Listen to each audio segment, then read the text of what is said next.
Hi guys, it's Pavi with the match summary of Novak Djokovic beating Carlos Alcaraz in the quarterfinals of the Australian Open 4-6, 6-4, 6-3, 6-4 in one of the best matches of the Australian Open so far.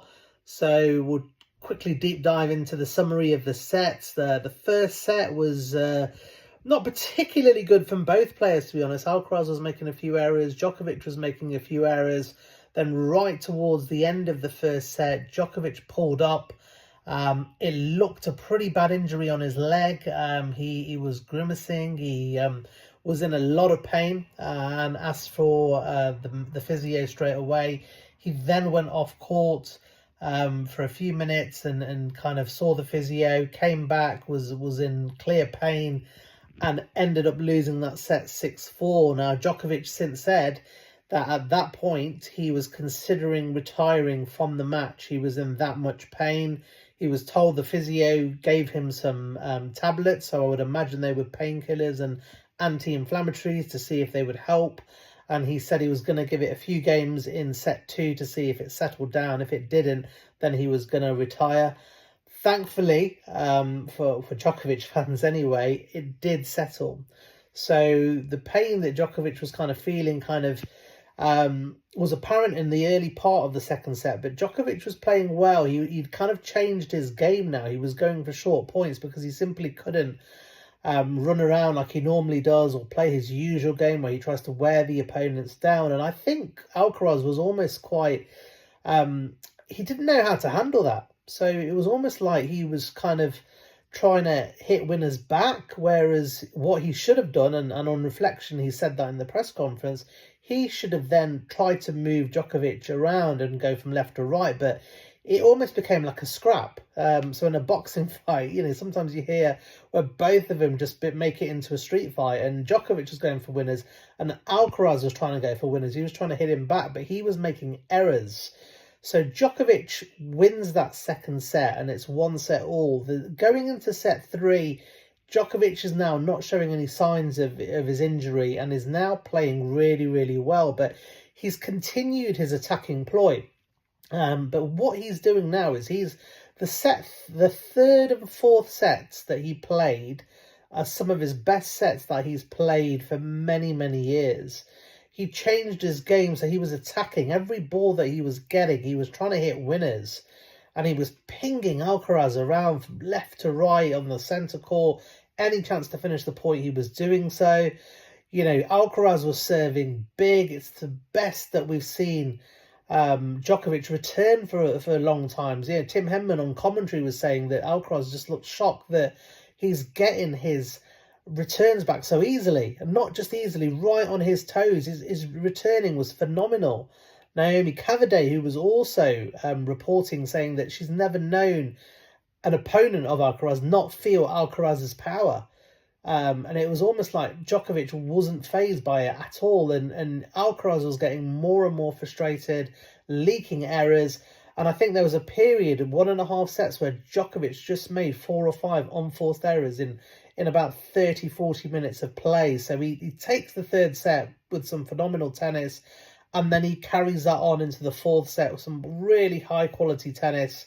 And he was the deserved winner. He was a better player than Alcaraz in all departments.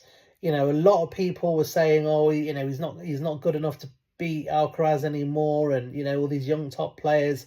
Djokovic has now beaten Alcaraz 4 out of the last 5 times. So just take that into account. Whenever people say, Alcaraz is on a different level to Djokovic, he's now beaten him 4 out of 5 times. The only time that Djokovic lost in those last 5 games was in Wimbledon, and that was just a few weeks after his knee surgery.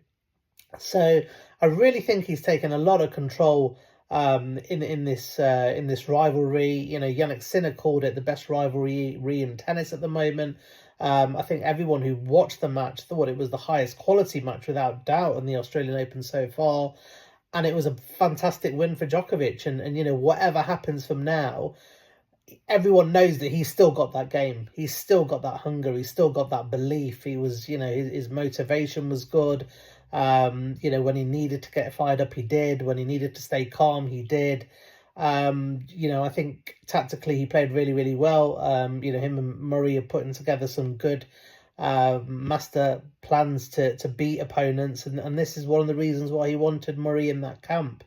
But it was a stressful match if you're a Djokovic fan, because we knew that Djokovic was injured. Despite what all the haters are saying, we knew that it was a bad injury.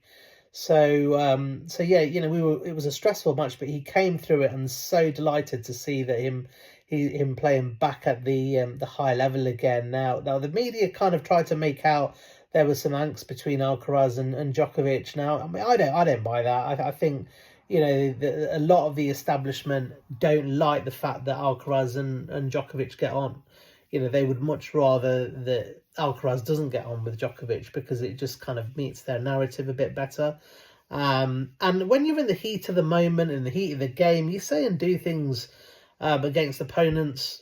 It's natural. So, if Alcaraz was frustrated and he was thinking, was saying, Djokovic doesn't look like he's injured or whatever he does, it's in the heat of the moment. And I think, afterwards he's, the next day Alcaraz has sent a tweet saying, well done, Djokovic, a brilliant performance, you deserve the win.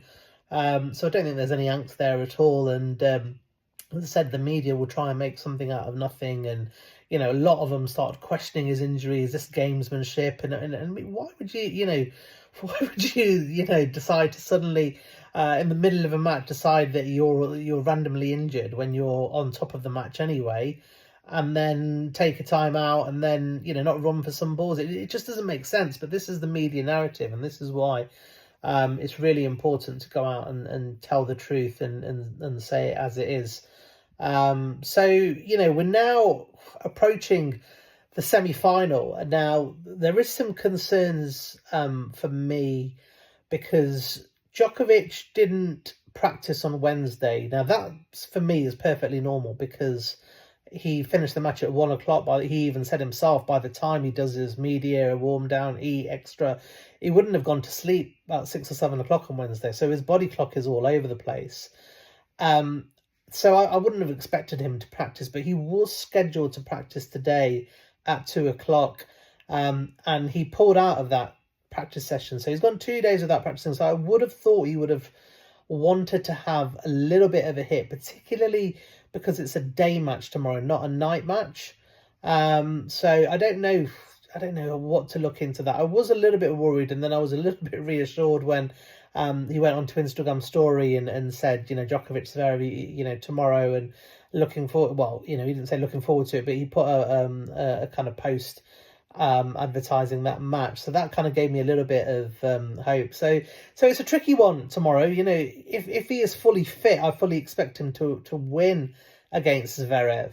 Now, if we look at the head-to-head between the two, Djokovic is 8 and Zverev is 4. Zverev has only beaten Djokovic 4 times in best of 3, so he's never beaten Djokovic in a slam, and it's 4 years since Zverev last beat Djokovic. Having said that, Zverev is world number 2 on merit. He has improved immensely, and I think in the last 3 or 4 years he was bogged down with all these allegations, and it takes its toll mentally, and I think that's what impacted him on winning big events. Now that that's kind of behind him, and he's he's not got to contend with that anymore, I believe he is now kind of a lot more freer, and that makes him more dangerous, because in the past, Zverev, no one's ever doubted the fact that he's an elite tennis player, but mentally he struggles a little bit and gets a little bit tight in really big matches, and a lot of players know that if Zverev is ahead or is closing in on big matches, he sometimes gets a little tight. And the 2020 US Open finals was famously when he was 2 sets to love up against Dominic Thiem, and he visibly got tight, and he was serving for the match, and he could barely put a serve in. He was literally so nervous, and he's had other couple of defeats where he's been in charge of a match, but is kind of not had that mentality to go on and finish the game. But I've got massive respect for Zverev. He's one of my favourite players I supported him in the last few years in particular because of what he was going through, and I felt that was unfair. But he's a fantastic player. He's another one that's really, really good friends with Novak Djokovic. They get on really well off court, so it's going to be a really, really tough match. I'm under no illusions.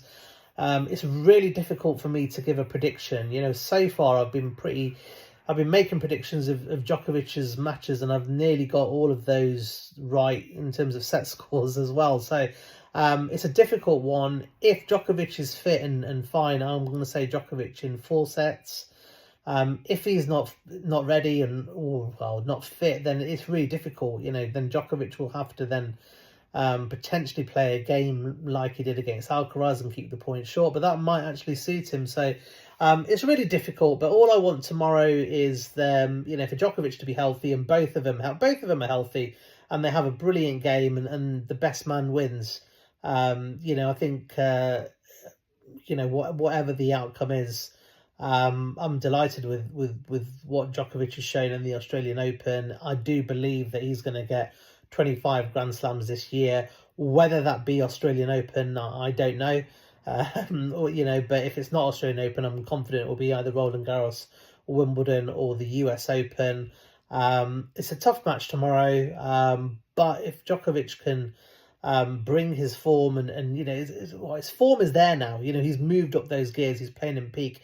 It's just a case of what this injury is. He hasn't told anyone, and understandable so. He doesn't want to give anything away. They're not going to be making any statements about that before the match or whilst he's still in the tournament. So we're not going to know. So, it's a bit of guesswork. Has he got a groin strain? Has he got a hamstring strain? Is it some other pre-existing condition that he's aware of and he's managing? But what we do know is that Djokovic has got a fantastic team, and they know his body inside out, and they'll be working on Djokovic. This is a guy, particularly the Australian Open, who won in 2021 with an abdominal strain. He won in 2023 with a hamstring strain. So we know that he can patch himself up and use whatever painkillers and anti-inflammatories, and the best medicine when you're going through pain is adrenaline, and when that is flowing through Djokovic's veins, then that can be the best cure of anything. So that is my match summary from Alcaraz and Djokovic quarterfinal, one of the best matches of the Australian Open for me, and the preview of Djokovic versus Alexander Zverev. It's a day match, which is a bit of a problem for those watching in Britain and Europe, because I think the match is going to be like 3-4 o'clock. So I haven't really planned whether I sleep early or sleep late, or I don't know. It's a tricky one. But I think that works better for the American fans. I think that on South American, and I think because they're behind, it will be an evening match for them, their time. But anyway, it's going to be good for some people in the world, just not for people in the UK and Europe. But there we have it. It's Australian Open, and that's what it is. And let's hope for a really, really good match. And Djokovic keeps that momentum going, and keeps plodding away, keeps battling, keeps fighting, and really excited for it for tomorrow. I'm on Ollie! Woo!